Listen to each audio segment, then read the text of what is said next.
Olá, gente, seja bem-vindo a mais um podcast do PetCast, o podcast do Pet Moda. No programa de hoje, o tema vai ser representatividade negra e a moda.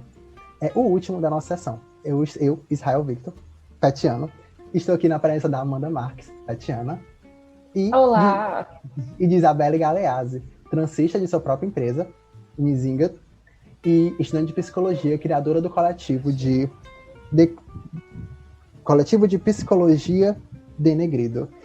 Olá, amiga. Isso mesmo. Oi, gente. Como você tá? Liga pra gente. Tô bem, tô muito empolgada de estar aqui com vocês. Fico muito, muito agradecida pelo convite mesmo. Acho muito importante o que vocês estão fazendo. Tô muito feliz. Ai, que bom. Dá uma maniluzinho, né? A gente fica toda manhosa. Que coisa boa, né? É muito bom encerrar com chave de ouro essa temporada de podcast do Pet Moda, né? Que nós aprendemos tanto e vamos encerrar com, assim, um tema, assim, de excelência, de importância, né? Falar sobre representatividade negra na moda. Falar sobre representatividade na moda, hoje dando enfoque para negra, né? E gostaria de saber de vocês o que é representatividade, o que vocês enxergam como representatividade. Eu vou deixar a convidada falar primeiro, por favor. Comece. Acho que assim que essa palavra me vem na mente no contexto de hoje, é muito pensar uma representatividade que não seja simplesmente ter um corpo negro ali, né? Mas também ter um corpo negro consciente. Acho que essa é a importância, né? Ter um corpo negro que reivindique uma pauta de um grupo inteiro, né? E não simplesmente um corpo esvaziado de significado. É algo que me preocupa muito nesses tempos, é como que a mídia tem se apropriado, né, dessa pauta de representatividade de uma forma um pouco problemática. O que eu sinto muita falta de ver mas acho muito importante, né, a gente reivindicar uma representatividade que de fato nos represente, que não seja simplesmente tratar o nosso corpo como uma tendência, né, tratar os nossos traços como uma tendência. E sim entender na nossa pluriversalidade de corpos, na nossa pluriversalidade de existência mesmo, né? Como que esses corpos existem, como que esses corpos estão existindo de verdade, não só sobrevivendo. Acho que tem uma questão também que vende muito, que é tratar muito esse lugar do negro como um lugar de muita dor, como se a gente só pudesse existir a partir dessa perspectiva, que é um fato, que precisa ser reivindicado, mas que a gente também está vivendo, né, e ressignificando tudo isso de várias outras formas. E acho que uma coisa que fica muito forte para mim na representatividade é falar sobre perspectiva. Não só ter um corpo ali, mas ter a minha perspectiva, né, a minha perspectiva de uma pessoa negra presente naquela narrativa, naquela imagem, tudo isso. Para mim, eu já sou um pouco suspeita, tenho uma opinião um pouco forte sobre a representatividade. Eu não gosto desse termo, assim, porque toda vez que eu lembro desse termo, me vem à mente porque a gente tem que pautar sobre isso, porque a gente tem que trazer esse enfoque. Lembrei, porque temos anos, histórias, temos muitas coisas de agressão contra esses povos que precisam ter representatividade. Isso me dói, sabe? Ter que pensar nesse termo, toda vez que eu penso nesse termo, eu penso disso. Que a gente precisa disso, porque anos atrás, até hoje, a gente tem um histórico de agressão contra esses povos que não são ativos na mídia, porque eles são excluídos, são massacrados, são totalmente pisados. E quando veem eles, é na perspectiva de uma pessoa branca, a maneira como ela quer que eles sejam vistos. Elas controlam isso. Eu particularmente, eu tenho essa opinião. Esse nome, quando vem na mente, ele machuca, ele dói.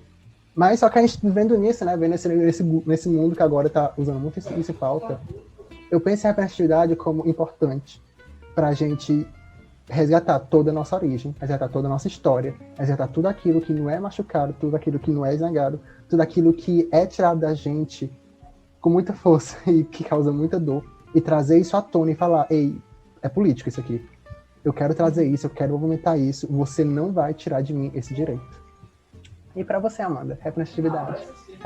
Toda vez que eu penso nessa palavra, eu penso numa imagem que eu vi no Instagram, que é a Maria Júlia Coutinho, né, repórter da Globo, e ela é um símbolo de representatividade hoje, né, aspas altas para essa frase, né, numa emissora de TV, que, enfim, a maioria dos jornalistas e toda a equipe jornalística é branca, e a imagem que eu me recordo é ela e toda a equipe dela branca, e ela a única negra, mulher preta ali representando, né, tendo essa representatividade. Só que me traz preocupação disso porque ela é a única. Será que a representatividade é a minoria? Por que tem que ser essa imagem da minoria, de trazer como representando a vontade e o interesse de todos aqueles outros, né? E para mim, eu imagino, tem até uma imagem também de uma criança, ela se vendo, ela tipo assim, de roupa rosinha, ela vê a Maju Coutinho e fala, olha mãe, ela é igual a mim. Tipo, isso eu trago a primeira imagem como a visão, uma perspectiva pessimista, e trago a outra como otimista, no sentido de quantas meninas negras se viram, se identificaram como semelhante e colocaram aquela visão de prospecção, aquela visão de espelho. Caramba, eu posso ser isso, né?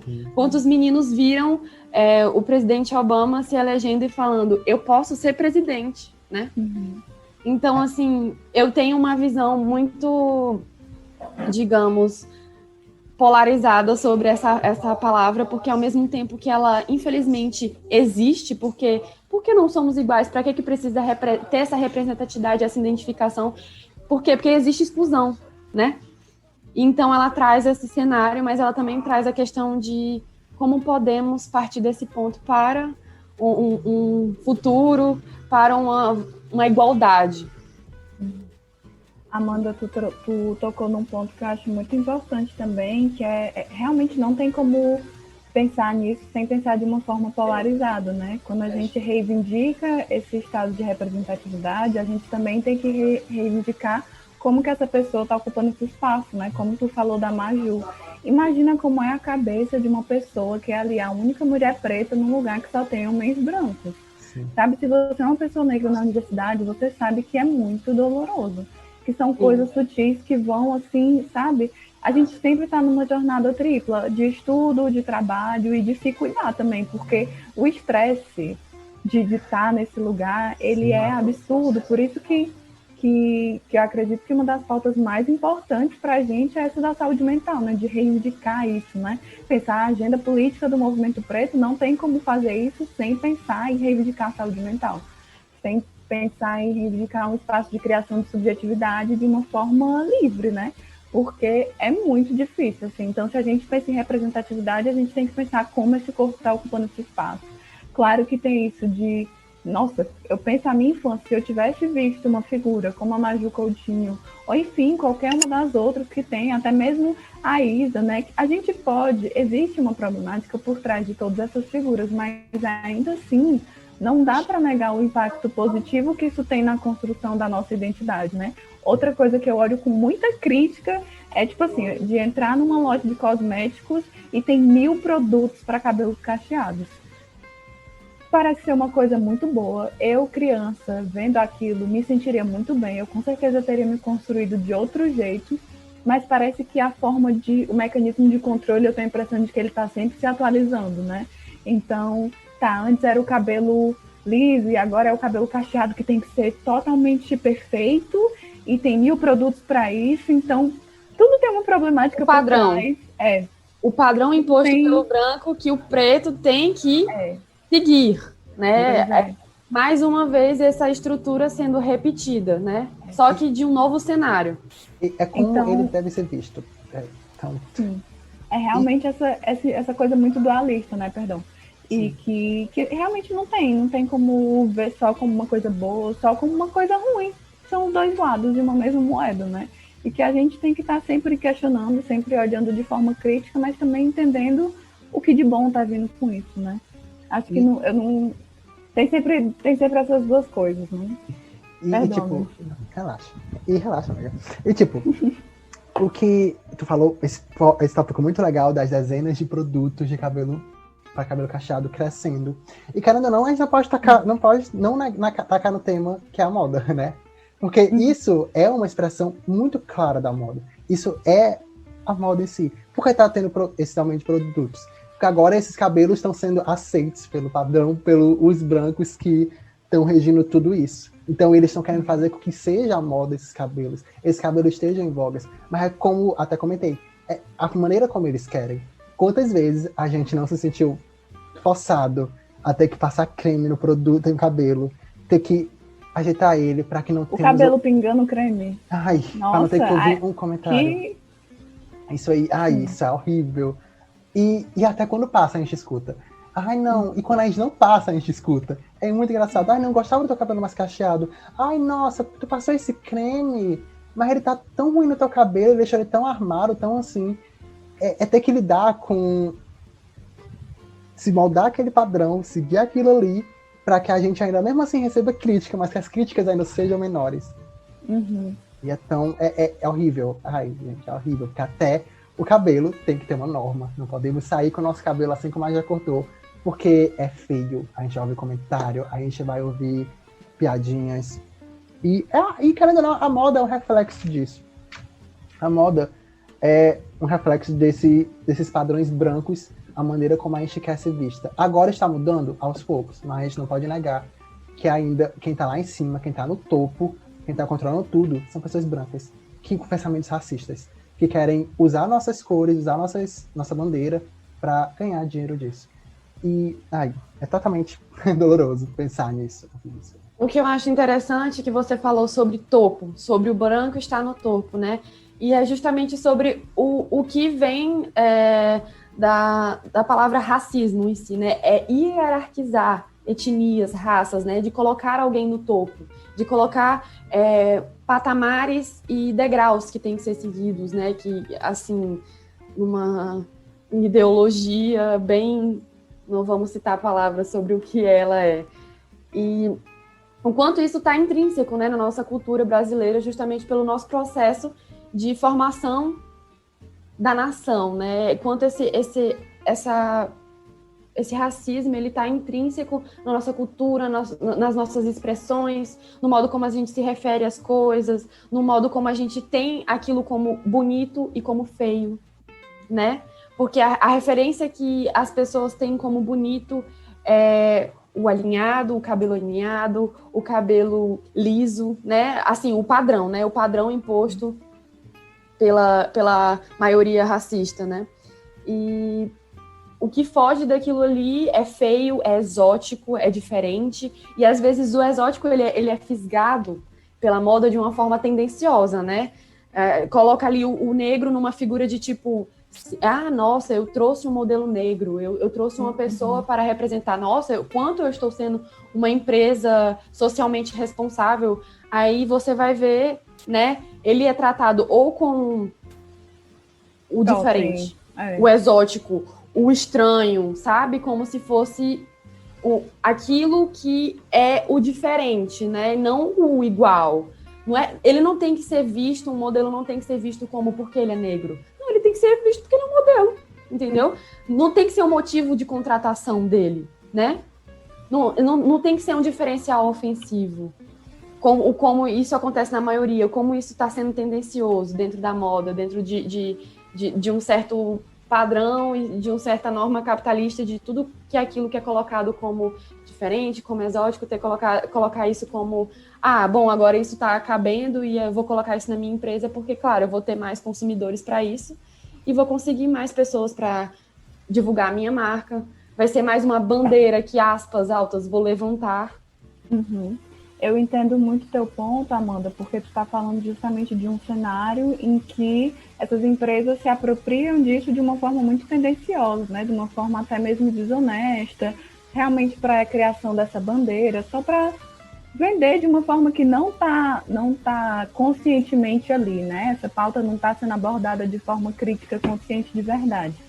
Mas, ao mesmo tempo, é porque tu falou de uma forma... Eu realmente entendi o teu ponto, né? Mas quando tu fala, tipo, sobre a gente tem que contratar essa pessoa só porque ela é um modelo e não porque ela é um modelo preto. Ao mesmo tempo, eu acredito que isso tem que acontecer também. Acredito que sim, tem que ser contratado só porque é uma pessoa preta, sim. Mas depende muito de como está sendo trabalhado. Tu entende, né? Sim, eu entendi exatamente. Eu só achei que eu precisava bater nesse ponto, assim, sim. Porque dependendo do contexto, dependendo do cenário que a pessoa esteja elaborando isso mesmo, é importante que não. Vou contratar só pessoas pretas, porque existe uma dívida aí a ser paga, né? Tem algo aí que tem que compensar. Então, eu acredito que o que você falou tá certo também, mas eu acredito que é importante pensar por esse outro lado, né? Que uma coisa não anular a outra. E realmente, pela fala do Israel, tudo que ele falou, a primeira coisa que me veio à cabeça foi o que você disse, assim, sobre como que lida a partir desse lugar muito de exótico, né? E como que isso é extremamente problemático. E justamente porque, acho que pensando no conhecimento acadêmico como um todo, ele gira muito em torno dessa suposta universalidade, né? Que o ser humano é o quê? O ser humano é o ser branco. Então, todas as nossas teorias, elas vão muito por esse caminho, né? Então, tem pessoas que fazem que são brancas, né? A cabeça pensante por aquilo é uma pessoa branca e tudo que se obedece é por aquela cabeça, né? Então, o quanto isso é problemático. É engraçado de um jeito ruim, né? A gente diz engraçado, mas é interessante. Não sei, acho que é a forma de lidar, né? Que engraçado. Porque eu penso muito a partir da perspectiva da psicologia, óbvio, né? Porque é o meu curso. Mas toda vez que eu falo sobre isso, assim, sobre, nossa, porque as minhas teorias são muito eurocêntricas, porque isso não tem como contemplar a subjetividade negra brasileira, sabe? A forma como o racismo se constitui no Brasil. Como é que eu vou aplicar uma teoria dessa aqui e fingir que tá tudo bem, sabe? Tem que ser muito ingênuo, ou tem que ser muito desonesto intelectualmente falando, assim.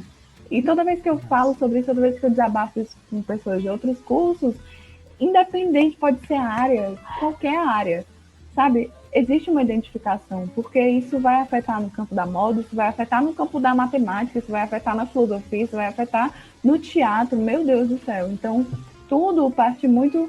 O que é Ai, me faltou o nome agora. Espera, gente, eu vou lembrar. Não vou. Mas toda essa forma de lidar com conhecimento no geral, né? A gente fala sobre apropriação nos dias de hoje, mas sei lá, na psicologia, a base da psicologia supostamente é a filosofia. Só que aí você pega tudo ali porque tudo nasceu na Grécia. Eu não sei como é que é para vocês, mas a gente estuda a Europa década por década, né? Sim. Assim, minimamente, como se, meu Deus, apareceu agora, nada disso aconteceu antes, uau! Sabe, como se não tivesse produção de conteúdo antes, como se não existisse filosofia no Egito, como se não existisse, sabe, em tantos lugares acontecendo coisa. Então é justamente essa criação, assim, de um centro que não existe, mas historicamente, né, as pessoas brancas serem as pessoas que estão dentro desse meio acadêmico, acaba que elas criam essa fantasia e a gente que entra agora fica, meu Deus, que porra é essa? O que vocês fizeram? Tocou no ponto que eu achei muito interessante que tu fala, quando é feito de forma consciente, entendeu? Tu falou, né, seu modelo, tem que ser feito de forma consciente. Como isso está sendo feito? Está sendo feito de forma consciente? Mas como é que vai ser feito de forma consciente? Assim, pegando o fogo do peixe da moda, e assim, acho que no peixe geral também, se tem pouca gente negra no comando, tem pouca gente negra fazendo aquilo, como é que vai ser consciente? Se ainda tem um branco que está fazendo isso? Porque o branco aí não vai, da noite pro dia, ficar totalmente entendendo tudo, compreendendo tudo, abrangendo tudo. Vou dar chance para pessoas negras porque ela tem potencial e porque ela está faltando nessas áreas. Não, ele ainda precisa da bandeira, às vezes, precisa aquela bandeira pegar. E como isso tem que ser feito de forma consciente? Como? Com pessoas negras ocupando aquele cargo. Pessoas negras estando lá, pessoas negras estando presentes. Isso volta para o ponto da moda, porque numa reportagem da Elle, ela fala que menos de 30% dos estudantes de moda são negros no Brasil. Menos de 30%. Nós somos o corpo constituinte de mais de 50% da população brasileira. E como é que 30% dos estudantes de moda são pretos só? 70% são brancos? Como é que isso acontece? Tirando o fato de que a maioria das faculdades de moda estão localizadas pelo Sul e Sudeste, que já contribui muito, porque são ambientes racistas, querendo ou não, ambientes mais racistas, a gente tem que pensar o que é que está fazendo de errado, o que é que está acontecendo de errado para 70%. E é muito fato isso, porque é muito fácil pensar nisso, porque moda acaba sendo um curso elitista, acaba tendo pensamentos elitistas, e acaba estudando coisas elitistas, sendo pensado para isso. O que a gente estuda é voltado para os grandes centros europeus, centros americanos. O que a gente faz é focado para isso. E é como tu disse, a gente tem que fazer uma jornada de trabalho maior se a gente quiser que a gente traga coisas do nosso para que a gente levante o nosso. A moda é um ambiente racista. Isso começa porque no ensino de moda já tem pouca gente negra e o ensino ainda é voltado para pessoas brancas. Ainda é voltado para estudo de década a década da Europa. dos centros europeus, dos centros americanos, que é estadunidense, né? Nem americano, estadunidense, que é considerado o foco, o distribuidor, o que é isso, o que é aquilo. Tu me falou uma coisa importante, né, sobre... Eu gostei do que a Isabelle falou sobre apropriação e sobre a moda ser racista. Eu me lembrei de um evento aqui, uma referência interessante, né, estudando sobre representatividade na moda. E aí, Yves Saint Laurent, né, uma marca muito famosa, né, que nós temos conhecimento, uma marca de luxo, cara, fez há um certo tempo um desfile, um tema África. Yves Saint Laurent, né, um europeu, branco. E eu queria saber a opinião de vocês sobre isso, sobre como é.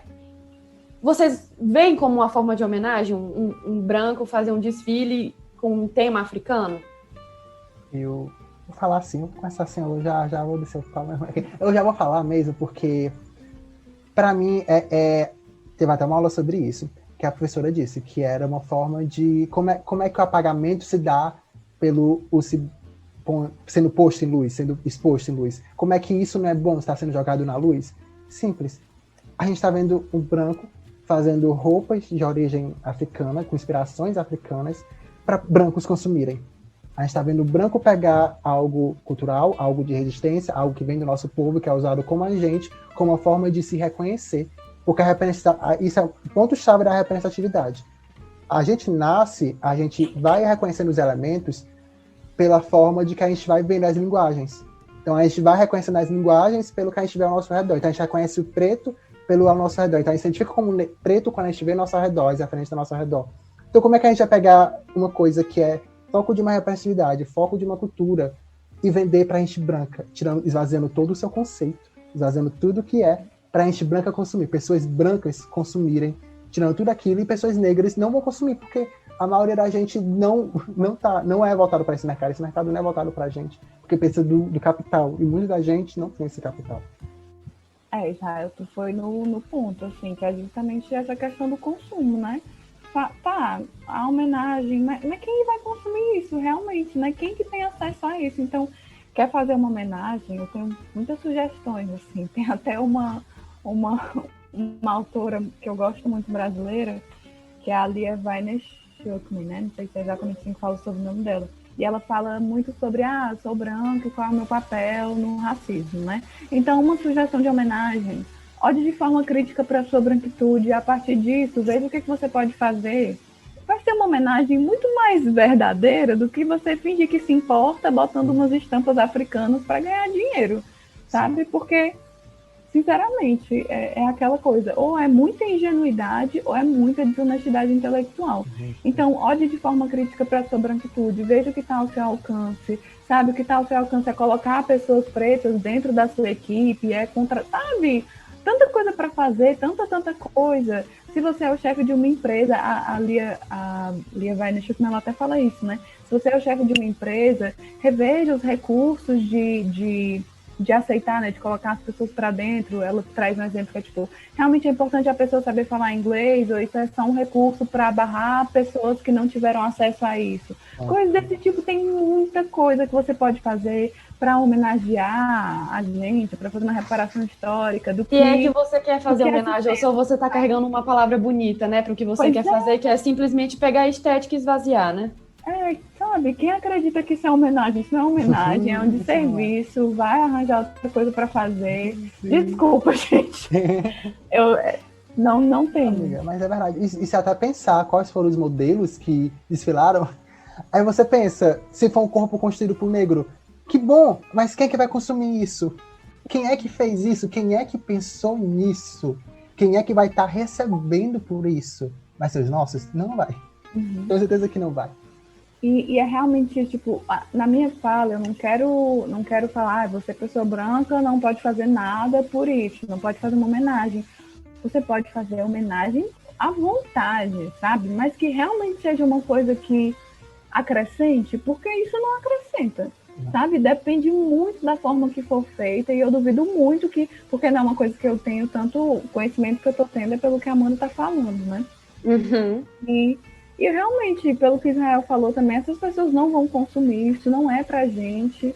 Realmente, não me parece uma homenagem bem feita. Isabelle, tu falou sobre uma palavra chamada privilégio, e eu acho, assim, de extrema importância, você falou, como o branco, ele reconhecer, se ver como privilegiado, né, e tal. Eu acho que esse é o primeiro ponto de se olhar como ponto-chave naquilo tudo de resolução de problema, ou de enxergar como o que é uma solução, né? Qual a solução dessa sociedade, dessa ideologia que a gente ainda carrega, dessa cultura racista que a gente carrega, né? De se olhar como branco privilegiado. Eu acho que não só se olhar, não só se reconhecer o privilégio, mas criticar isso, né? Porque se você está sendo privilegiado, tem alguém que está sendo, como eu posso dizer, discriminado, né? Então, assim, se existe privilégio é porque existe discriminação. Eu acho que esse é o primeiro ponto de você reconhecer como ajudar. Porque, assim, a maioria da fala que eu escuto, enfim, como pessoa branca, e a gente escuta muitas frases racistas ainda hoje na nossa comunidade, no nosso grupo, na sociedade. Mas não é um problema que eu posso resolver, não é um problema meu, ou, tipo, o que eu posso fazer sobre isso? Não é meu lugar de fala. Eu nem tive escravo, né? Tem muita... Eu nem escravizei, ainda tem esse ponto, né? Não é meu lugar de fala, eu vou evitar isso. E vou dizer para vocês que foi até um desafio estar aqui, eu conversei com Israel, né, nos backstages da vida, sobre o quanto foi desafiador estar aqui para mim, porque a gente sempre tem aquela visão, aquela preguiça, de, como não é meu lugar de fala, eu não vou falar sobre isso. O racismo não é um problema do negro, é um problema de todos, é um problema humanitário. Né? A Grada Quilomba, ela tem uma frase excelente que eu até anotei aqui para não falar as aspas erradas, que é mais fácil você reprimir e rejeitar para não ter que lidar com a verdade dos outros. Então, ser omisso é a forma mais fácil de você dizer que esse problema não existe, né? Então, assim, eu acho que você negar a sua omissão, negar a sua rejeição ao problema é a forma de você criticar o seu privilégio. Mas por que isso existe? Para que isso existe, né? E por que isso ainda tem que persistir? E esse ponto de vista... Não, nem pode falar. Não, por favor. Não, só um complemento, assim, porque essa perspectiva da pessoa branca nisso tudo, ela é muito importante.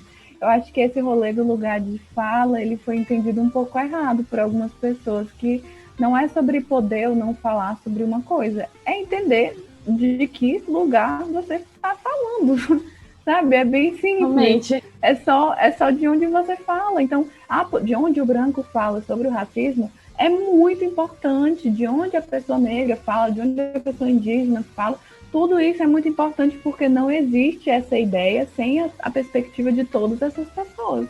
Então, não tem como a gente trazer essa pauta se uma pessoa branca está falando. Óbvio que, enfim, reconhecendo o lugar de onde fala, falando sobre a sua branquitude, não vou aqui falar sobre negritude e tal, sabe? Como acontece algumas vezes, só pelo biscoito, né? Mas não é falando sobre a sua branquitude, é estando no lugar como você está e falando sobre isso, sabe? Isso é extremamente importante. E realmente existe essa preguiça, né? Existe essa preguiça de se desfazer. Da crítica. Pronto. Aí apareceu o lugar de fala, eu não posso falar sobre isso. Pelo amor de Deus. Ótimo, né? É muito legal você se retirar da conversa dessa forma, né? Como, por exemplo, homens se retiram da fala feminista porque simplesmente, não é meu lugar de fala. Mas se é você que persiste, entendeu? Sim. Se é você que se constrói dessa forma, dessa cultura, é o primeiro ponto, você se desconstruir disso, entendeu? É você se livrar disso.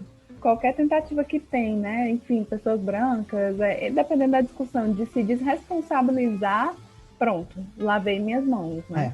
Mas como tu estava falando também, eu lembrei de um ponto que é muito importante para a gente pensar o que é o racismo no Brasil, né? O que é racismo? Trazendo esse contexto de Brasil, América Latina e tal, o pessoal fala, mas será que pessoas brancas não podem sofrer racismo? E aquelas coisas. Para o racismo existir, ele precisa de uma hierarquia, né? Que foi o ponto. Porque eu acho que é importante a gente falar o básico às vezes também. Precisa de uma hierarquia. Não existe um racismo sem uma pessoa estar nesse lugar de privilégio e uma pessoa estar sendo explorada. Então, se você está num lugar histórico de privilégio e que ainda de acordo... Porque essa autora, ela moldou toda a minha perspectiva, ela foi minha porta de entrada do estudo de branquitude. Então, eu gosto muito de citar, vou citar ela novamente. Que se você é branco e você tem esse privilégio, obviamente, isso não significa que você não sofreu nunca na sua vida, sabe? Jamais, você passou pelas suas coisas, é isso mesmo, todo mundo passa. Mas, ao mesmo tempo, e tem até uma noção de que, se eu, até pensando em meritocracia, né? Eu cheguei aqui foi porque eu consegui, e porque eu me esforcei, não foi porque as coisas para mim foram mais fáceis, não foi porque portas se abriram para mim, sim, portas se abriram para você, pessoa branca, e reconhecer isso, sabe? Se possível, talvez feche algumas. Você não precisa de todas. Abra para outros. Abra para outras, né? E tu toca no ponto... Mas é muito isso.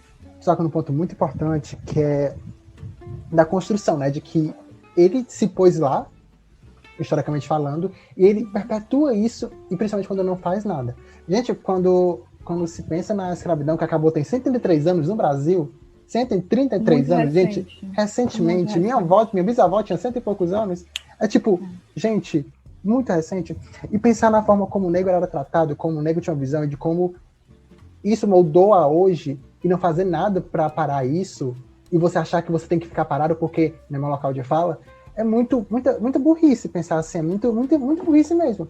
Os negros eram trazidos para cá, arrancados de suas terras, eles eram cortados de qualquer forma de comunicação, eles negaram suas culturas, negaram suas origens, negaram tudo deles e jogado as traças depois foram jogar as traças. Aí achar que você não tem que fazer nada, os negros têm que fazer tudo porque esse é o local de fala deles.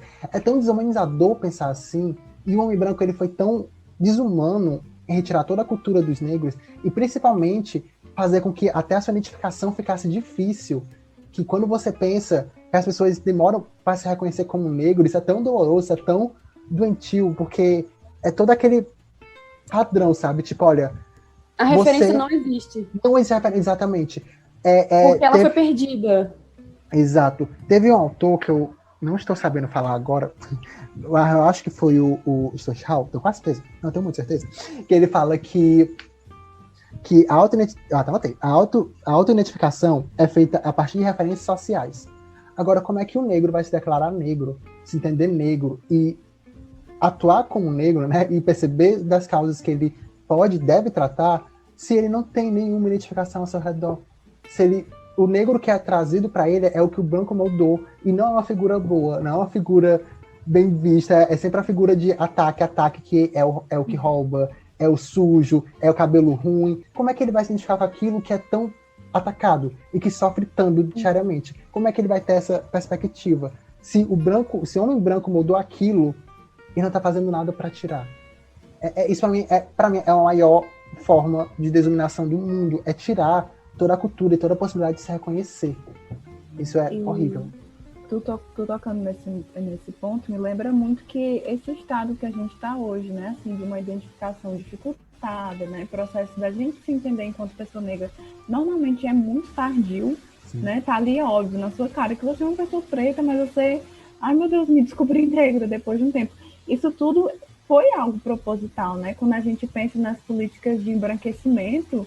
Gente, pelo amor de Deus, governo getulista, bem aí, sabe? Literalmente de trazer pessoas, né? Favorecer a imigração de europeus, pessoas brancas, para embranquecer a população. Isso é um projeto de lei, isso realmente aconteceu. Então, não tem como negar, sabe? Não tem para onde fugir. Foi um processo para exterminar essa população, tirar a mancha negra do país, que era assim como chamavam. Então, a forma como a gente hoje, né, tem muita dificuldade de se reconhecer. Como é que a gente luta por uma coisa que a gente sequer consegue se reconhecer? E por que eu ia querer me reconhecer com uma coisa que o estereótipo é tão ruim? Claro que não, sabe? Eu penso, sei lá, a minha família, né? Quando tá aí a família do meu pai, que é uma família basicamente inteira negra, indígena, e quando se fala sobre isso é muito, não, mas você é morena, sabe? Então, por que não querem assumir isso, né? O que significa dizer que sou uma pessoa preta? O que significa dizer que eu sou uma pessoa negra? Então, e toca num ponto muito importante, né? De como a imagem do negro é vista, porque a gente não quer ser visto como negro. Por que é tão ruim ser visto como negro? pelas imagens que foram criadas dos brancos, pelas imagens que foram perpetuadas. Então, e é nesse ponto que surge a importância da representatividade. A importância da gente se ver, mas se ver de uma forma boa, se ver de uma forma boa, não, uma forma correta, uma forma justa, uma forma que é a verdadeira. É se ver como capaz de tudo, com uma rica cultura, com uma rica origem, com... Meu Deus, gente, quando você se vai perceber no continente africano e suas denominações, suas varianças de estados, de tribos também, e ver o quanto é lindo, o quanto é diverso, o quanto é uma cultura rica, você pensa, gente, por que seria ruim ser assim? Por que seria ruim vir dali? O que é que tem de ruim ali? A representatividade é importante nisso, para a gente criar novos signos, pegar vários signos e falar de novo quem nós somos. E aí entra a moda, né? A moda é o primeiro contato da pessoa com os outros. É o primeiro contato de longe que você reconhece. É a primeira forma de você se apresentar e a primeira forma da pessoa ali reconhecer. Então, quando se usa a moda com esse artigo de eu sou negro, porque eu estou usando roupas que exaltam a minha origem, feita por gente que exalta a minha origem, que eu tenho certeza que vai estar beneficiando pessoas da minha origem, você já está tendo maior autopolítica de todos. Você está falando, esse sou eu tenho orgulho da minha origem, eu tenho orgulho de quem eu sou, e não estou nem aí para o que foi feito, o que foi falado de mim, porque isso não é real. O que eu digo que é real é o que eu sei que é verdade, que não foi criado por ninguém. E o quanto isso, né, no processo de descobrimento e assim, construção do Brasil como país, foi totalmente contrário, né? Quando os negros chegavam aqui, né, nos navios para serem escravizados, a primeira coisa que era retirar das suas roupas, né, os seus acessórios, tudo aquilo que identificava ele, né, de signos e símbolos, o seu idioma, né, a sua linguagem verbal e não verbal, que é a moda, era retirada. Por quê? Porque aquilo era a identidade dele, né? E a forma de desumanização do negro também vem dessa questão de tirar a sua identidade quando ele chegava aqui. E ele tinha que assumir uma identidade do branco, ele tinha que vestir a roupa que o branco queria, ele teria que falar o idioma do branco. Por quê? Porque ele estava ali com uma função de serventia, né? de objetificado. O quanto tirar a roupa e tirar o acessório representa muito mais do que simplesmente, não, foi tirada só a veste. Não. A identidade dele foi simplesmente jogada, né? Assim, no lixo, de escanteio, marginalizada. E o quanto isso atrapalha para o processo de identificação, né? Mais uma vez falando sobre a identificação e do seu reconhecimento. Falaram sobre representatividade na moda e pensando a moda como uma linguagem, né? Aí agora eu vou falar sendo bem lacaniana, né? A linguagem, ela tem uma função de estruturar o nosso inconsciente. Então, tem um fator muito importante em como a gente se entende como ser humano, como a gente se entende como sujeito. Então, se essas pessoas são trazidas de África para cá e quando chegam aqui têm seus cabelos raspados, têm suas vestes despidas, né, e são misturados com outras tribos de forma que eles não conseguem se comunicar, isso é despir a gente não só das nossas roupas, né, não só de algo físico, mas também da nossa possibilidade de criar uma própria subjetividade. E subjetividade parece uma palavra assim, muito batida, mas sabe, isso é literalmente a nossa existência. Como é que eu não tenho direito de construir a minha existência do jeito que eu quiser, né, olhando para aqueles que são como eu sou? Então é muito sobre isso, assim, né? Não tem como... Acho que esse é o ponto que mais me brilhou o olhinho na moda, né? Falando assim como uma pessoa de fora, mas como que é uma ferramenta da gente se construir, né? Da gente se identificar mesmo, né? Criar ali a nossa personalidade, reivindicar a nossa identidade e se entender enquanto sujeito como um todo, não só como uma coisa de tendência, Sim. Não só como uma coisa estética, mas como uma história, né? Enfim, eu bato muito nessa tecla da identidade, porque só quem tem a identidade tirada de si sabe a importância que ela tem, Sim. Sabe? Sim. Porque é algo que faz muita falta. Então, você... Sei lá, eu olho para minha adolescência, assim, como que foi difícil eu construir, criar minha identidade contra muita coisa para me entender como que eu sou hoje e entender que eu ainda estou no começo, sabe? De forma muito tardia. Gente, isso lasca a cabeça de uma pessoa. Isso me deixa tão assim, tão perdido, que primeiro você já começa... Porque, assim, no primeiro momento, a gente já tem padrões brancos a ser seguidos, porque se a gente quiser considerar ser bonito, se a gente quiser começar a se amar, porque a gente é ensinado, principalmente os pretos, a não se amar. A gente é ensinado a isso desde sempre, porque a gente não se vê em nada. Gente, tem uma pesquisa que fala que 73% das mulheres negras não se enxergam em nenhum canto, nem televisão, nem publicidade, não se enxergam em 73% de mulheres negras. Se elas não vão se ver, se elas não vão ter referencial bonito, se elas não vão poder ver pessoas lá no topo, pessoas que são endeusadas, pessoas que são ditas como lindas, afirmadas sendo lindas, como é que da noite pro dia uma criança vai acordar e falar, eu sou linda? Como é que isso vai acontecer? A gente é ensinado, a gente é moldado a não se amar. A gente, principalmente gente negra, é muito isso, porque nossos traços não são bonitos, nossa cor não é bonita, nosso nariz não é bonito, nosso cabelo não é bonito, é isso que dizem. Porque a gente não se vê, a gente não vê protagonistas, a gente não vê em músicas. É tipo, agora existe um movimento, né, que pessoas negras estão indo atrás de pessoas negras, estão atrás de consumir gente negra para poder se enxergar assim e começar a se amar. Mas isso não ocorre de maneira natural, não ocorre de maneira orgânica. A gente tem que ir atrás, a gente tem que procurar. Isso acontece muito na moda. Então, como é que a gente tem que procurar pessoas negras que estão produzindo roupas para pessoas pretas, pessoas que resgatam sua ancestralidade, porque resgatar a ancestralidade é resgatar o seu passado, é afirmar sua identidade. Porque eu vim de lá, se eu vim de lá, esse aqui sou eu agora. Então, resgatar tudo isso, então tem que ir atrás de gente negra. É difícil, é trabalhoso, mas é a única forma da gente poder se amar. E a moda, apesar de tudo, apesar de ter muita gente branca no comando, tem muita gente negra que tá fazendo roupa pra gente negra. Então, na primeira vez que você bota um turbante, na primeira vez que você pega aquelas estampas coloridas e você se veste, você se olha, e você tem um referencial de fora, você tem um referencial de gente usando aquilo, você fala, putz, eu sou bonito. Quem disse que eu não sou? Putz, eu mereço ser amado. Quem disse que eu não mereço ser amado? Eu mereço me amar. Quem disse que eu não mereço me amar?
E como uma forma de poder resgatar essa nossa ancestralidade, eu acho que a Isabela até comentou que quando eram chegados, os negros tinham cabelo raspados. E aquilo tudo era tirado de sua origem. Tudo aquilo era jogado fora. E como forma de resgatar isso, é resgatar a forma como seus cabelos eram nos seus continentes. E uma dessas formas é tranças. A trança no cabelo negro tem muita importância. Mas eu não vou falar disso, porque, por favor, a gente tem uma especialista aqui, Isabelle, com o seu negócio de transista, Nzinga, por favor, eu quero que você fale o porquê desse nome das tranças. Por favor, brilhe. Então, o nome Nzinga Transismo, ele vem em homenagem a uma rainha africana. Nzinga ela era líder política, né? Ela era líder de uma tribo africana que naqueles meados ali de 1500, 1400, né? Os portugueses estavam tentando invadir essa tribo para colonizar, para escravizar. E ela estava na frente da liderança contra essa invasão, né? Então, é muito uma homenagem, também uma tentativa assim de, meu Deus, ela segurou as pontas por muito tempo, né? Ela é um símbolo contra aquela imposição, né? Ela é um símbolo contra essa invasão aos nossos corpos, ela é um símbolo contra essa violência, né? Que vem da branquitude, que vem toda essa questão. Então, eu tento trazer um pouquinho, sabe? Um pouquinho disso no meu trabalho. Acho que é exatamente por isso que o nome vem. Eu faço questão também de explicar o porquê do nome, porque é um nome um pouquinho difícil, às vezes, né? Quando você lê, você fica, nossa, mas como é que fala? Mas é Nzinga, e é homenagem à rainha Nzinga de Angola. E fala da importância das tranças pra gente. Ah, com certeza. Por favor. Vamos lá. Verdade. Fale sobre origem, sobre o que significa, o que é uma trança, o porquê.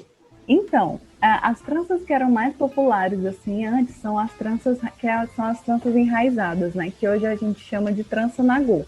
Esse nome de trança nagô se refere às pessoas pretas, africanas, que falavam iorubá. Então, como na Bahia tinham muitas pessoas pretas, né, africanos ou descendentes de escravizados, que falavam esse idioma, elas eram conhecidas como os pretos nagôs, né? E a palavra foi se popularizando e foi se associando a essa estética da trança rasteira. E acabou que o nome da trança rasteira ficou como trança nagô. Já essas tranças que têm o nome de box braids, né? Aconteceu, sei lá, nos anos 60, anos 70, um grande movimento nos Estados Unidos, né? Que tem aí os Panteras Negras, que até hoje são uma grande referência, né? Quando a gente pensa em organização política do povo preto, mas é só uma das grandes referências, né? Não é a única. Mas que nesse período, essa estética ela entrou mais em alta ainda, né? Então, reivindicar os nossos blacks, reivindicar as tranças, e as tranças foram tomando novas formas, e aos poucos isso foi se popularizando. Tem um movimento que era o Black is Beautiful, né? Que era justamente para falar sobre isso. Então, a galera tava na rua para falar, olha, nossa estética é massa, nossa estética é linda, meu cabelo é lindo, a gente vai usar assim. E parece um pouco óbvio, né, do cenário que a gente está hoje, mas isso para aquele momento era algo gigantesco, né? Então, e aos poucos essas tranças foram se popularizando, e é muito algo que eu tenho reparado esses dias, né, que a gente não é óbvio que tem as tranças, e é uma coisa que sempre vai fazer parte da nossa identidade, mas que a gente também tem as nossas estéticas próprias, né? Então, nos Estados Unidos, elas têm uma estética, as trancistas africanas, óbvio que varia de região para região, mas também tem uma estética diferente. Então, as trancistas brasileiras, o transismo aqui no Brasil, eu acredito que ele começou a se popularizar mais pelos anos 90, né, 2000. Aqui em Fortaleza, diferente das outras capitais nordestinas, o transismo é algo extremamente novo. Então, é muito difícil você encontrar uma transista que seja daqui, né? Apesar de que eu não sou, mas eu não entendi que eu sou de Porto Velho, mas deixa em off. É muito difícil achar uma transista aqui que trabalhe com isso há mais de 5 anos. Claro que tem, mas muitas vezes são pessoas que vieram de outros lugares. Então, essa cena aqui está se fortalecendo aos poucos, né? Os salões estão surgindo agora. Então, é muito interessante porque é algo vivo, sabe? É uma coisa que está viva, que está se moldando. A gente está construindo a nossa estética, porque a trança, ela sempre vai existir. Sabe, a gente pensa diáspora, né? Dentro da diáspora, a gente também tem que entender que a gente faz releituras das coisas. Então, aqui no Brasil, pelo processo de miscigenação que a gente passou, a nossa fibra do cabelo ela é muito diferente da fibra de uma mulher preta de algum país africano, de uma mulher preta nos Estados Unidos, que, né, pelo processo de apartheid, a miscigenação foi muito diferente. Então, sabe, essas pequenas coisas fazem muita diferença na nossa estética. E é uma coisa que eu tô percebendo agora. Assim, eu vejo alguns modelos diferentes, né? Tipo, aqui, por o nosso cabelo ter uma fibra diferente, ele escapa mais fácil da trança. Então, a gente tem que fazer outro tipo de trança, que é pesar muito na camuflagem, né? Que é uma técnica que deixa o cabelo bem dentro do material sintético que está sendo aplicado. Então, são muitas coisas diferentes, assim. É muito lindo, porque tudo está acontecendo agora, sabe? É uma coisa viva mesmo, assim, para além da gente, né? Para além da gente transista, para além da gente trançado. É uma coisa, uma entidade rolando, assim, algo que está no ar, que está fluindo, e é nosso, né? É nosso, exatamente. E a gente não pode não pensar que isso, entre gente preta, entre nós pretos, não é moda. Isso é moda. É desassociar um pouco que não é só a roupa que é moda. Nossos acessórios, nossa forma de usar o cabelo também é moda.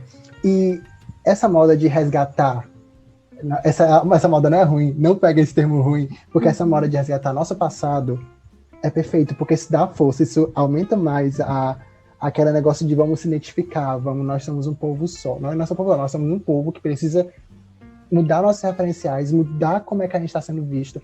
É importante que a gente se veja, que a gente mostre para todo mundo, principalmente para os nossos, que olha, nós estamos aqui, nós estamos lutando, nós vamos continuar lutando, vamos resgatar esse passado que nos foi negado, esse passado que nos foi apagado. Então, as tranças, com certeza, é fenomenal, que está crescendo, e é muito bom a procura por gente preta pelas tranças, porque isso resgata, isso ajuda tanto na autoestima. Quando você bota as tranças no seu cabelo, você se olha e você vai ver os referenciais, você fica, putz, entendeu? Esse sou eu e esse tô relatando a minha história. E tu tocou num ponto, né, que era toda essa situação de quando as pessoas pretas escravizadas chegavam aqui, né, que tinham seus cabelos raspados. Hoje a gente, né, não tem exatamente como acontecia antes, né, porque tem outra coisa também, não sei se vocês já ouviram falar, que é a árvore do esquecimento, que as pessoas tinham que dar voltas ao redor dessa árvore, e era todo um ritual de esvaziar a pessoa da identidade dela, né, então só mais um dos mecanismos. E hoje isso pode não acontecer exatamente desse jeito, mas o que é a situação de você passar 10 horas no salão de beleza com um químico, né, com formol sendo passado na sua cabeça? Eu já estive em situações de estar nos fundos de um salão, porque era proibido, com uma toalha úmida no rosto, e ele passando aquilo na minha cabeça que queimava. Gente, caramba! Sabe, só o cenário mudou, mas quem está aplicando isso na minha cabeça, por que está aplicando? Sabe, porque é uma violência, uma coisa que é proibida. Sim. A Anvisa não permitia mais, e tá lá, nos fundos do salão, passando na minha cabeça, um negócio que me deixava cheia de ferida, que partia meu cabelo no meio, sabe, que me deixava meu cabelo podre. Qual é a diferença disso para a raspagem das cabeças, sabe? Qual é a diferença disso para dar a volta ao redor da árvore do esquecimento? É o mesmo mecanismo de violência que só se atualiza. Então, é muito importante a gente estar se colocando contra isso, né? Sim. Se você quer alisar seu cabelo, você tem todo o direito de alisar. Mas como que isso está sendo feito, sabe? Entenda por que você está fazendo, porque eu gosto e porque eu posso fazer o que eu quiser. E não porque alguém está me impondo isso, não. E antes de falar, Amanda, só quero fazer um comentário, que o processo de tranças demora um pouco, dependendo da maneira que você quer, né? E até esse processo de conversa com a transista é um processo fenomenal. Eu digo que eu passei, tá? Com a Isabela que nasceu meu cabelo, eu passo na chã mesmo. E o processo de conversa é um processo muito de identificação com gente preta. É a mulher pegando seu cabelo, fazendo suas tranças e vocês conversando sobre as tranças e sobre vocês. É um processo de reconhecimento que ajuda horrores também. Todo o processo da trança, que é feito por gente preta, é extremamente importante. É aquele negócio de fazer consciente. Eu não tô fazendo as tranças só para poder usar como artifício de ai meu Deus, olha como eu sou bonito. Estou fazendo trança para resgatar isso. E a transista não tá fazendo trança só para ganhar aquele dinheiro, aquele capital. Ela tá fazendo isso porque ela quer ajudar as pessoas negras a achar sua identificação, a ajudar no seu processo de aceitação, a se sentir bonita, a se sentir bela. Porque o preto ainda não é visto, ainda não se vê como belo. Então ela tá lá fazendo aquilo para ajudar você. Então todo esse processo é também único. Por favor, Amanda, fale. Resgate, né? Quando vocês estão falando, só vem minha palavra, resgate. Resgate, eu acho que é muito intenso isso. Queria te perguntar, Isabelle, como é a sua clientela? Você é uma pessoa branca para fazer trança? Olha, Como é que você nunca- trata isso? Tipo, faz quanto tempo que você está trabalhando com isso, exatamente? Pronto. Faz 2 anos, mais ou menos, que eu trabalho com isso. E no começo eu sinto que aparecia mais pessoas brancas, assim. Eu cheguei a fazer trança em pessoas brancas, mas hoje é uma coisa que não acontece mais, tipo, não existe mais a procura. Realmente, não sei se eu consegui estabelecer um nicho, algo assim, não sei mesmo, mas não existe uma procura como existia antes, assim, muito difícil uma pessoa branca falar comigo.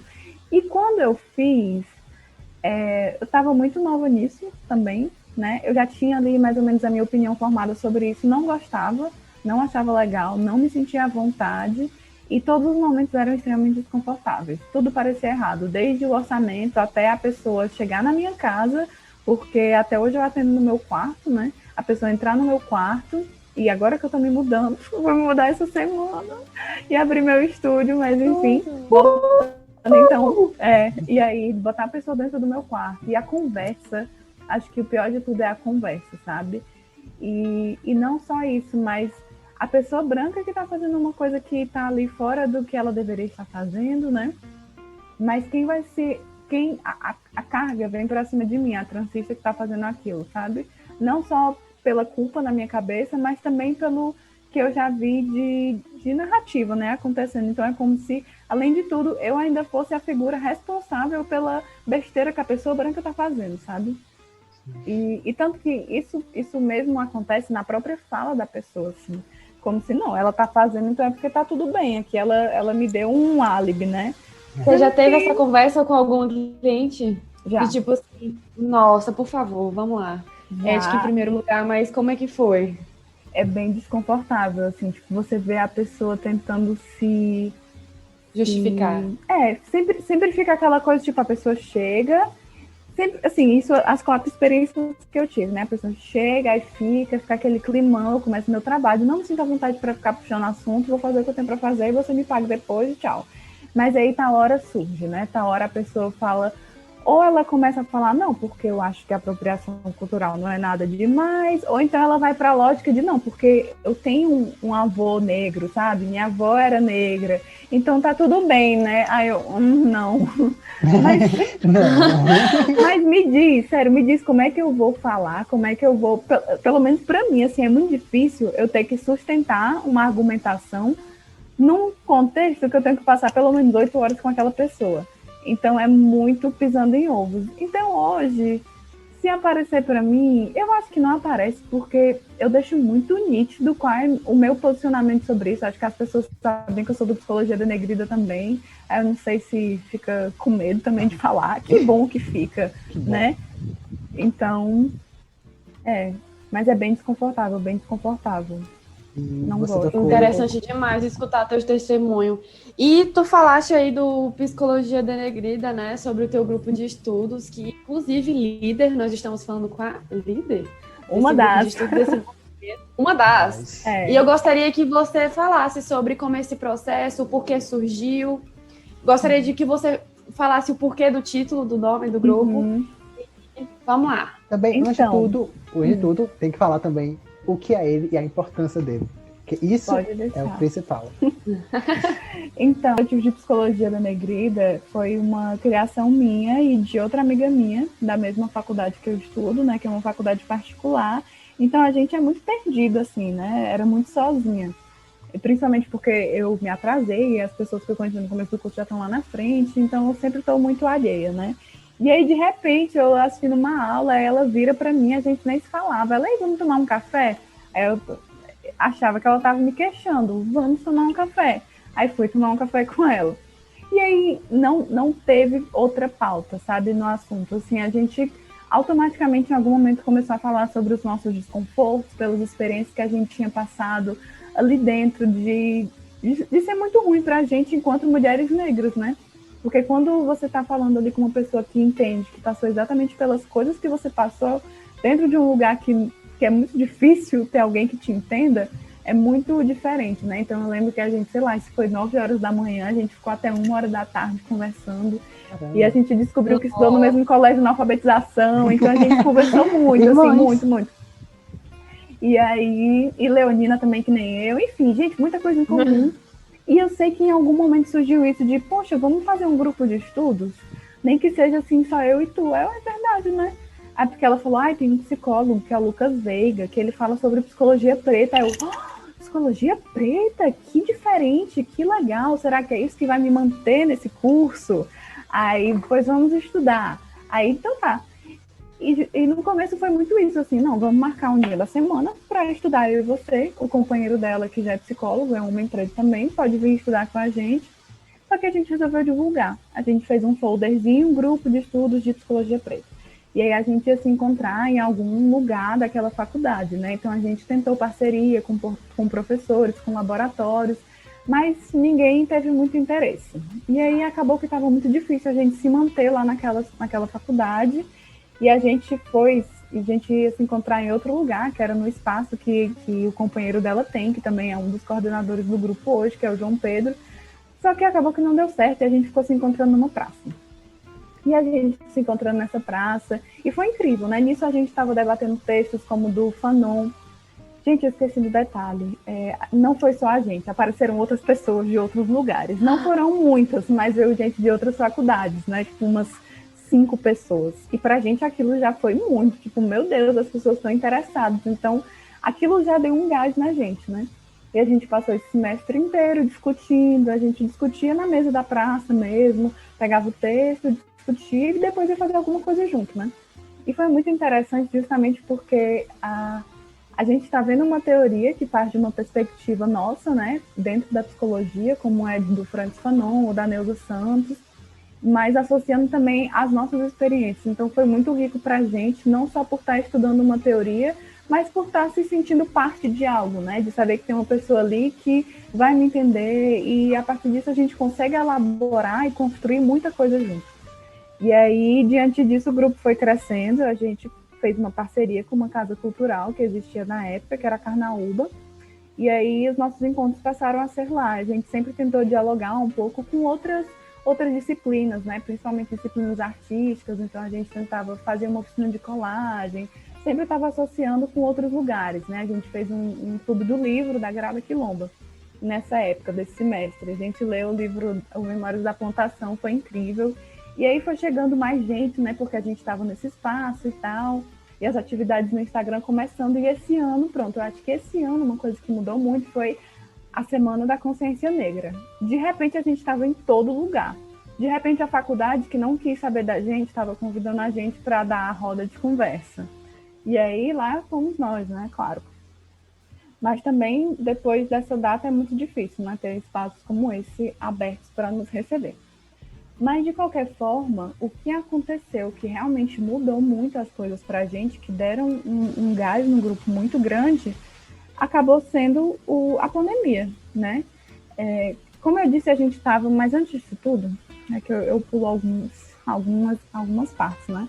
Mas antes disso tudo, aquele espaço cultural que a gente estava, ele acabou terminando e a gente assumiu o controle da casa.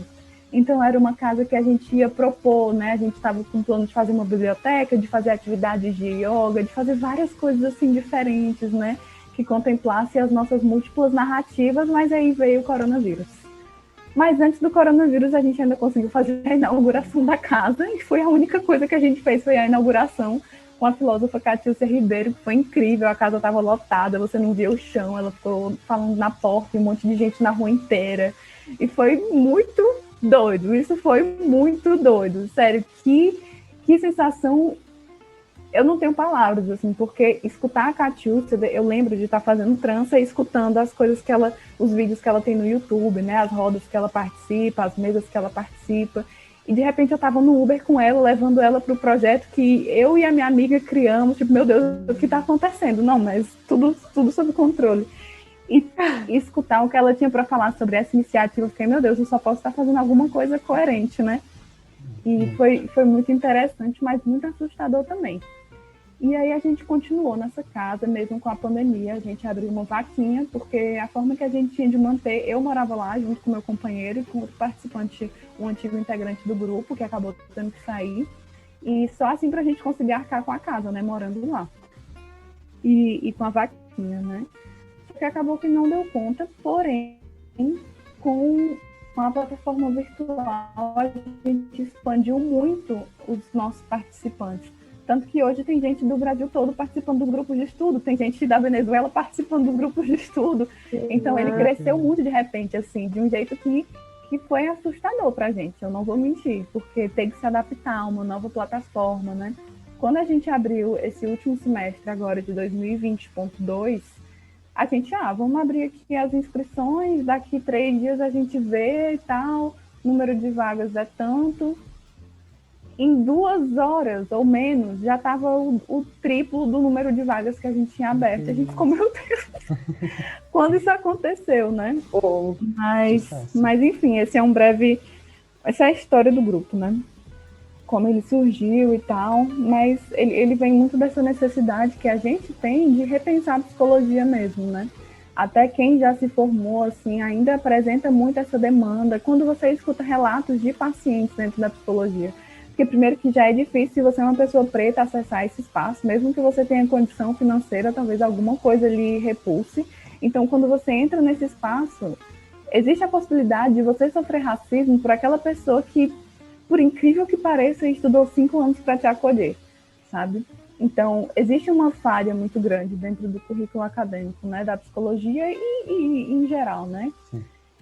E o coletivo ele surgiu muito a partir dessa demanda. Bom, se a faculdade não está contemplando a gente vai ter que contemplar de alguma forma, então vamos tentar movimentar esse discurso. Vamos movimentar essa narrativa, vamos movimentar o que está acontecendo. Se numa biblioteca gigantesca, como a da Unifor, né, que é uma biblioteca excelente, não tem um exemplar do Francis Fanon, que foi um psicanalista enorme, sabe? De todas as referências, ele é a maior de todas, e não tem nada, não tem nenhuma citação, sabe? Tem alguma coisa errada, tem alguma coisa que precisa ser revista urgentemente. Então, acho que o grupo ele vem muito nessa proposta, assim, né? Da gente estar nos espaços, da gente estar movimentando do nosso jeito, porque a gente não detém esse conteúdo. Nossa, eu não sei nada sobre psicologia preta, eu estou aprendendo, né? Eu estou aprendendo junto com as pessoas, então a proposta do grupo nunca foi, a gente estudou para ensinar vocês, não, a gente foi atrás de referências e vamos estudar juntos e ver o que a gente vai fazer. Então, o que assusta é justamente, às vezes, a forma como algumas pessoas olham para o grupo, como se a gente tivesse muitas respostas, mas a gente tem pouquíssimas, talvez a gente até tenha algumas, mas a nossa intenção mesmo é movimentar, né? E principalmente criar um espaço seguro de discussão, que acho que isso foi uma das coisas mais incríveis que a gente percebeu que conseguiu fazer. Foi criar um espaço que a gente consegue interagir, que a gente consegue ficar de boa, que a gente consegue rir, que a gente consegue fofocar de uma forma que, entre a gente, sabe? Eu acho que é uma atualização. A proposta que a gente tinha com a casa também, né? Inclusive, o nome da casa era Casa Mutuê, que Mutuê vem do... Agora eu estou esquecendo exatamente a linguagem específica, mas que significa cabeça, né? Que é muito uma alusão ao processo de subjetivação, né? E é um processo de subjetivação que parte de uma perspectiva que não é eurocentrada, porque é uma linguagem africana, né? Então é justamente algo nesse sentido. E é uma proposta de novo quilombo, né? Uma atualização do quilombo, um lugar que a gente consegue se construir, que a gente consegue sobreviver, mas não só isso, né? Que a gente consegue seguir nossa vida de uma forma saudável também. É muito sobre isso. Resgatar também as raízes entre a gente. Pessoa necessária. Resgatar as raízes. Construir raízes também que nos foram separadas lá atrás. Acho muito importante. Como você comentou sobre as parcerias, né? Que vocês fazem parcerias, vocês dão preferência a parcerias para pessoas negras. Uhum. Então, isso é muito legal, que é uma forma também, é aí que tá outra forma consciente de fazer as coisas. É quando tem uma preta no comando e que ela vai atrás de pessoas negras para fazer parceria, que ela aceita pessoas negras para fazer parceria, ela quer levantar os delas. É assim, entendeu, gente? É assim que tem que ser a representatividade.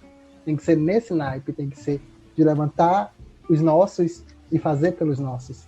E é incrível essa proposta. Acho que tanto no coletivo, como até mesmo na minha atuação enquanto transista, né? Hoje no coletivo somos eu, a Clarice, que também é fundadora, coordenadora do grupo, a Narla, que é psicóloga, o João Pedro, que também é psicólogo, e o meu companheiro, que é o Gabriel, que ele dá o maior suporte do mundo, pensando em redes sociais, pensando em todas essas coisas assim, e produção também, quando a gente estava com a casa. E hoje somos nós 5, né? Acredito que 5 ou 6, 5. E é muito sobre essas redes que a gente constrói, né? Dentro do transismo também, se fosse pelo dinheiro, eu tinha parado no primeiro mês, porque eu só tenho uma renda massa hoje, porque antes não. Então, é muito sobre essas conexões. Assim, hoje eu penso tudo que o transismo não só me ofereceu, mas também ofereceu para outras pessoas, ligações que a gente consegue fazer, sabe? Dentro do coletivo também há uma referência que ajudou ali o TCC de uma pessoa e, sabe, as conexões. É sobre as conexões, é sobre essa rede de apoio que a gente precisa fomentar cada vez mais. E dentro das nossas divergências, né? Essa rede de apoio precisa existir mesmo dentro das nossas divergências, porque é sobre isso. É só a gente só tem a gente. Nós por nós. Eu acho incrível que tu falou das divergências, né? Porque tem muito essa cabeça mental de que um preto fala em nome de todos os pretos. Então, não, gente, não existe isso. Então, disse que pessoa necessária, que iniciativa necessária, né? E repete o nome, Isabelle, do grupo. Pronto, é o Coletivo de Psicologia Denegrida. Explique. Vou explicar. Dentro do nosso vocabulário, existem muitas palavras, né, que eu acredito que tem uma conotação extremamente racista, né? E dentro dessa gama de palavras, tem palavras que podem ser ressignificadas e tem palavras que devem ser simplesmente excluídas, né? A gente pensa um mulato da vida, isso não cabe mais. Já foi e não repete mais. Agora, pensando denegrido, né? Quando a gente fala denegrido, você vai lá no dicionário e tá lá o que se tornou preto, algo que é negro. Então, por que isso é uma coisa ruim? Muitas vezes isso é uma coisa necessária e uma coisa urgente. Então, dentro do cenário da psicologia, né, trazer uma psicologia denegrida é uma coisa que precisa vir, para ontem, é uma coisa urgente. Então, é justamente uma tentativa de ressignificar esse nome, né? De que, olha, na verdade, você precisa de uma psicologia denegrida. Isso não é uma coisa ruim, isso é uma coisa que tem que acontecer, isso é uma coisa ótima, uma coisa que precisa acontecer, né? Incrível, sabe? Dá para ressignificar muitas coisas e pensar outras coisas. E incrível. No ponto, o que tu tá fazendo, que é muito legal, até comentei, é nós por nós, é botar a gente na frente de forma que a gente se coloque na frente. É a gente ser o centro nas nossas ações. E isso leva uma estética recente agora, né? O nome dela é recente, mas ela já é um pouco antiguinha. O nome foi dado por volta da década de 90, 2000, por um filósofo, que é o afrofuturismo. O que é isso? O afrofuturismo é pensar no negro no centro.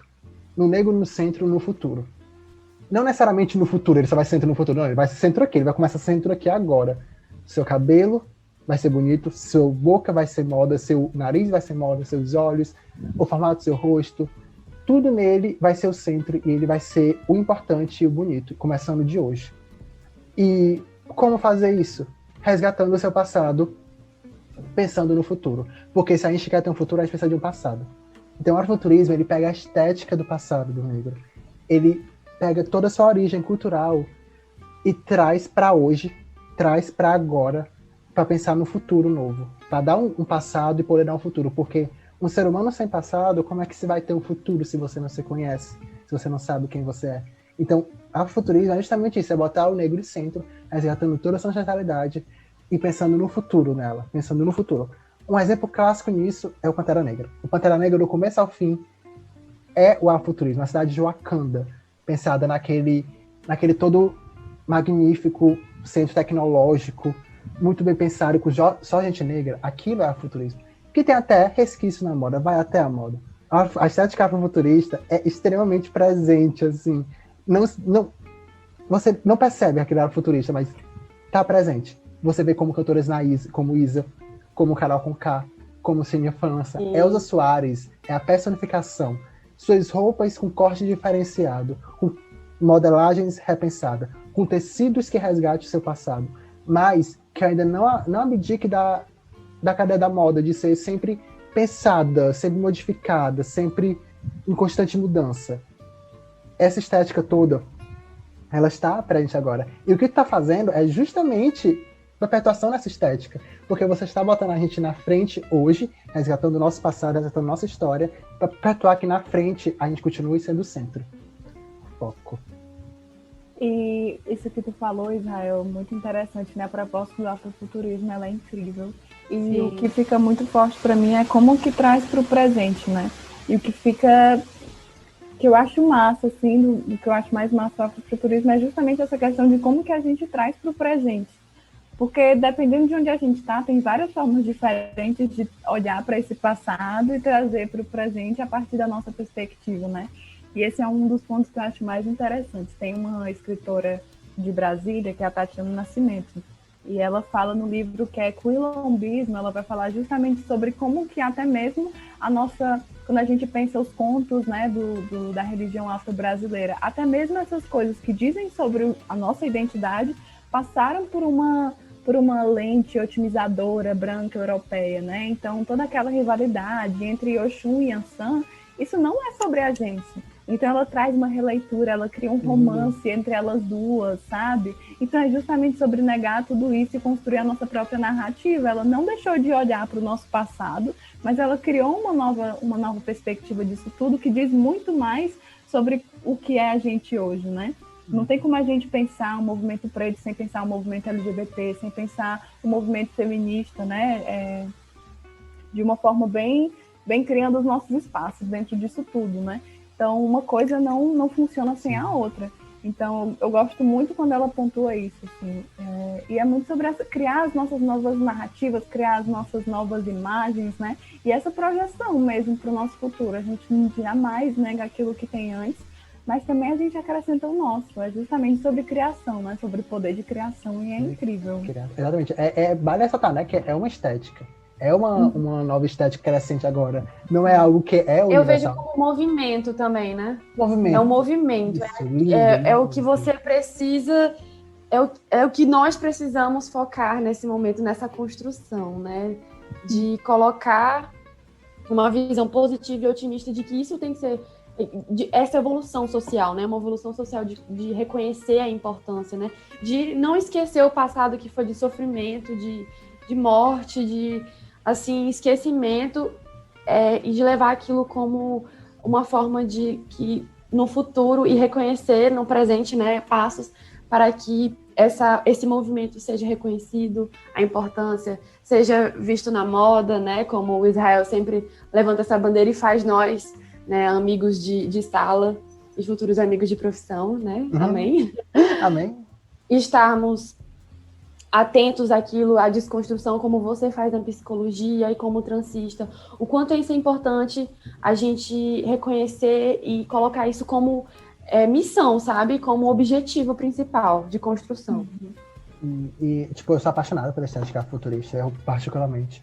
Porque como pessoa negra, quando você se vê no centro, você começa a se perceber que você deve estar em todos os lugares. As pessoas acham que a gente fala isso da boca pra fora, mas não é. É tipo, desde pequeno a gente é pensado, a gente não se vê nos cantos. Então, naturalmente, a gente vai crescer. Você, Isabela, da psicologia, com certeza deve saber disso, ainda vivendo isso, já deve ter um aval muito maior, que desde pequeno, a gente não se vê, a gente acaba naturalizando isso, a gente acaba tornando normal. Então, a gente não se vê em certas posições. E não é porque a gente não quer, é porque a gente não tem um referencial. A gente não sabe o referencial, a gente não tem aquilo. E é como eu falei um pouquinho antes, que naturalmente, nas nossas roupas, no nosso dia a dia, até o ato do que a gente assiste, do que a gente escuta, onde a gente vai consumir certas coisas, a gente vai em ambientes brancos, porque é fechado e é moldado para ser assim, organicamente. Organicamente, a gente não consegue se distanciar disso. A gente é moldado a isso.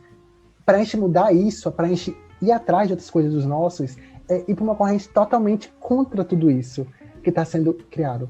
Então, é extremamente necessário que você pare agora e pense quantos negros você está ouvindo, quantas roupas de pessoas negras você está usando. Seja você branco, seja você preto, não importa. Quantas pessoas negras eu estou lendo, quantas pessoas negras eu estou trazendo para minha faculdade, quantos colegas de sala eu tenho negros. É extremamente importante você fazer isso, porque a gente é moldado a se distanciar dos nossos. Aí você pensa, eu tenho que gostar só porque é negro? Eu vou dizer que sim, mas, como muita gente usa isso para atacar, eu vou botar o contraponto. Tem gente negra fazendo tudo de todas as formas. Se você não é muito fã desse estilo, vá pro pop. Tem gente negra no pop. Tem gente negra fazendo funk. Tem gente negra fazendo o jazz. Tem gente negra... Jazz, naturalmente do preto, né? Tem gente negra fazendo indie. Tem gente negra fazendo de tudo. Até na produção de roupa, até na produção audiovisual. Então vá atrás. Você precisa ir atrás e que você goste. E tornar isso no seu cotidiano. Porque assim você consegue mudar muita coisa sem perceber. Seja você branco, seja você preto. Você vai estar apoiando.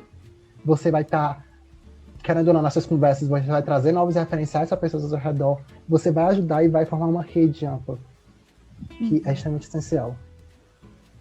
E nessa era digital também, né, eu deixo a pergunta, quantos negros você segue, que você se deixa se influenciar, o quanto você leva aquilo como referência, né? Porque quando você segue um influenciador, além de você se espelhar naquilo, você leva como referência. Quantas pessoas negras você segue, você escuta, você apoia a produção, você apoia o empreendedorismo, compra dessa pessoa, divulga esse trabalho, né?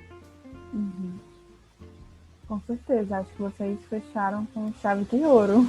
E para dar aquele fecho final, eu quero que indiquem gente negras. Vocês, por favor, gente, falem, indiquem gente negras que vocês consomem, para que as pessoas escutem. Eu vou começar na música, escutem Tássia Reis, que ela tem uma coleção incrível também. Ela tá parada agora, mas ela tem. Escutem Tássia Reis, aproveite, desfrute e vá atrás das parcerias que ela, porque ela também é parceria com gente preta. Na moda, sigam marcas que estão crescentes agora, como Delezeiros, que teve uma coleção belíssima, buscando a chatalidade na Casa de Criadores. A X-Brand, que fez uma coleção belíssima, inspirada em religiões de cultura afro-brasileiras. Por favor, meninas, não me deixa falando sozinho. Nossa, eu lembrei porque eu já queria ter feito essa indicação quando eu estava falando sobre os cremes de cabelo, né, e tal, e como que isso tem se espalhado. E eu tenho uma amiga que ela tá na produção de cosméticos naturais e ela trabalha muito nessa pegada de voltar atrás, né, de todos, enfim, de uma forma super ancestral, e é lindo o trabalho dela, que é o Magia Preta, e ela se garante demais, incrível. Adoramos. Amo muito. É uma contrapartida, né, a essa coisa assim muito, muito rápida desse consumo de produto de cabelo. O cabelo tem que ser assim, assim, assim. A forma como ela faz, eu acho o melhor mecanismo assim, contra isso. É incrível. Recomendo muito, muito, muito. Tu falou no ponto vou seguir agora aquelas, né? Segue, é muito legal. Tem sabonete, tem tudo, sério, vai amar. Okay. Falou de um ponto importante que eu deixei passar. Tem gente preta ao nosso redor também, tá? E se você faz moda, tem muita gente preta agora na moda, na nosso curso, agora, fazendo disso. Sim. Tem a Brenda com a alcateia dela, que é incrível. Sim. Tem a Yasmin de Jalo, que tem a Uzi Afro, e turbante. É incrível. Tem muita gente. As minhas duas indicações têm a ver com a moda, né? Por favor. Ana Paula Chongani, que além de influenciadora, ela tem um canal no YouTube, tem uma marca de moda. Eu acho ela incrível. A Maga Moura também, que ela é influenciadora, tem um canal no YouTube, não sei se está desativado, né? Faz um tempinho aí que ela no movimento. E o Instagram dela, adoro, assisto todos os stories, acho ela incrível. E ela tem uma marca chamada Magavilhas. Então, assim, ela é uma mulher, elas são mulheres que me inspiram e são completamente incríveis. Assim, tudo que elas têm para falar, elas abrem a boca, eu já fico assim, oh meu Deus. Sabe, que conhecimento, que eu amo ser influenciada por esse tipo de conteúdo. Gente, vendo gente preta, vocês acabam descobrindo outra gente preta. Porque gente preta se apoia, hoje em dia estão se apoiando, hoje em dia estão fazendo para crescer. Então, seguindo uma, você vai acabar achando outras que você vai gostando, se interessando. E é isso. Bom, estou batendo palmas aqui. Eu queria primeiramente agradecer a nossa convidada Isabelle pela grande honra de estar aqui aprendendo e me desconstruindo. E obrigada, Israel, companheiro de pet, assim, exemplo de pessoa para mim, profissional. É muito bom estar aqui com vocês. Sim. E incrível. É com grande honra que a gente encerra essa linda saga do pet de desconstrução e construção de conhecimento, né, de saberes, e o quão foi importante para nós, como integrantes do PET, inclusive para vocês, ouvintes. É muito bom ter vocês aqui, porque a gente sabe que o conteúdo que a gente produz, o conhecimento que a gente se preocupa para disseminar, ele está sendo plantado como sementinhas. E é muito bom saber que nós temos, né, convidados maravilhosos que topam essa aventura com a gente de segurar as mãos e lutar por,